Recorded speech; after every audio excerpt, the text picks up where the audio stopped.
Yeah, so guys, welcome back to my YouTube channel again, Jordan Junior. Asik. Nah, di sini saya akan mempresentasikan pembahasan tentang akun dalam akuisisi dan siklus pembayaran. Nah, pembahasan kali ini terdiri ada 4 bagian. Yang pertama ada audit atas aset tetap atau properti dan peralatan. Nah, di sini aset tetap yaitu properti dan peralatan adalah aset yang diharapkan umur lebih dari 1 tahun dan digunakan dalam bisnis dan tidak ditunjukkan untuk dijual kembali. Perbedaan signifikan dalam verifikasi jenis akun lainnya akan dibahas bila hal tersebut muncul. Nah, klasifikasi akun aset tetap itu terdiri dari 7.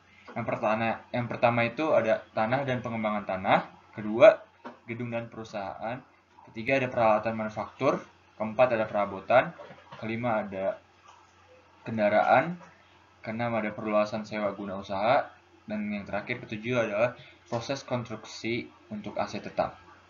Selanjutnya, telaah atas peralatan akun tertentu. Nah, di sini pencatatan akuntansi utama dalam akun peralatan manufaktur dan akun aset tetap lainnya umumnya merupakan berkas utama aset tetap. Nah, berkas utama meliputi catatan terperinci atas setiap bagian peralatan dan jenis properti lainnya. Nah, auditor melakukan verifikasi atas peralatan manufaktur secara berbeda dengan akun aset lancar karena ketiga alasan berikut. Yang pertama ada biasanya terdapat akuisisi peralatan dalam jumlah sedikit pada periode berjalan. Dan kedua, ada nilai akuisisi biasanya material. Dan ketiga ada peralatan biasanya disimpan dan dicatat dalam pencatatan akuntansi selama beberapa tahun. Nah, dalam audit peralatan manufaktur dan akun terkait, pengujian akan dimudahkan jika dipisah menjadi berapa kategori. Nah, di kategorinya ada 6 kategori. Yang pertama itu ada melakukan prosedur analitis, yang dimana seperti yang terjadi dalam seluruh area audit, jenis prosedur analitis itu bergantung pada sifat pelaksanaan bisnis klien. Dan kedua ada melakukan verifikasi akuisisi tahun berjalan. Di sini ada perusahaan harus mencatat penambahan pembelian dengan benar karena aset tetap memiliki dampak jangka panjang pada laporan keuangan. Nah, yang dimana kesalahan dalam mengantisipasi aset atau mencatat akuisisi dengan jumlah yang tidak benar akan berdampak pada neraca hingga perusahaan menghentikan penggunaan aset tersebut. Nah, ketiga itu ada verifikasi penghentian aset tetap pada tahun berjalan. Nah, di sini yaitu tujuan utama auditor dalam verifikasi penjualan, tukar tambah, atau penghentian aset tetap adalah mendapatkan bukti memadai bahwa seluruh penghentian dicatat dalam jumlah yang benar. Dimulai dari verifikasi penghentian yaitu dengan memeriksa schedule klien atas pencatatan penghentian. Nah, di sini juga selanjutnya yang keempat adalah verifikasi saldo akhir akun aset, yang dimana terdapat dua tujuan auditor yang sangat melakukan audit peralatan manufaktur, yaitu menentukan bahwa yang pertama ada seluruh perlengkapan yang dicatat secara fisik ada pada tanggal neraca atau keberadaan. Kedua, ada seluruh perlengkapan yang dimiliki sudah dicatat atau kelengkapan. Nah, kelima itu ada verifikasi beban depresiasi, yang dimana beban depresiasi adalah satu dari sedikit akun beban yang tidak diverifikasi sebagai bagian dan pengujian pengendalian dan pengujian substantif atas transaksi. Nah, tujuan terkait saldo yang paling penting untuk beban depresiasi adalah akurasi.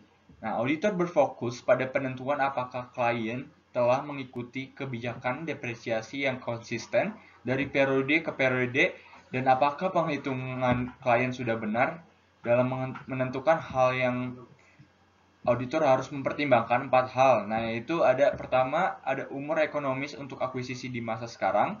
Kedua, ada metode depresiasi. Ketiga, ada estimasi nilai sisa. Yang keempat, ada kebijakan mendepresiasi aset selama tahun akuisisi dan penghentian. Nah, yang terakhir ada kategori terakhir itu ada verifikasi saldo akhir akumulasi depresiasi, yang dimana ada dua tujuan yang biasanya ditekankan dalam audit saldo akhir dalam akumulasi depresiasi adalah Yang pertama itu ada akumulasi depresiasi yang menyatakan dalam berkas utama aset sesuai dengan dalam buku besar. Nah, tujuan ini dapat dipenuhi dengan pengujian penjumlahan akumulasi depresiasi dalam bentuk utama aset dan menelusuri totalnya ke buku besar. Dan kedua, ada akumulasi depresiasi dalam berkas utama adalah yang akurat. Nah, selanjutnya ada audit beban dibayar di muka. Yang dimaksud audit beban dibayar muka itu, beban dibayar muka itu adalah tagihan di muka dan aset terwujud adalah set yang umurnya bervariasi dari hitungan bulan sampai bertahun-tahun.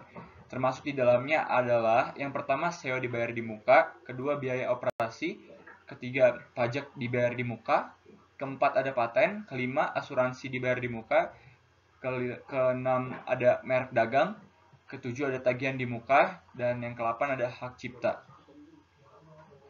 Nah, selanjutnya ada asuransi dibayar di muka digunakan sebagai contoh pembahasan materi ini karena yang pertama itu asuransi dibayar di muka banyak ditemukan dalam audit. Bahkan hampir setiap perusahaan memiliki beberapa jenis asuransi.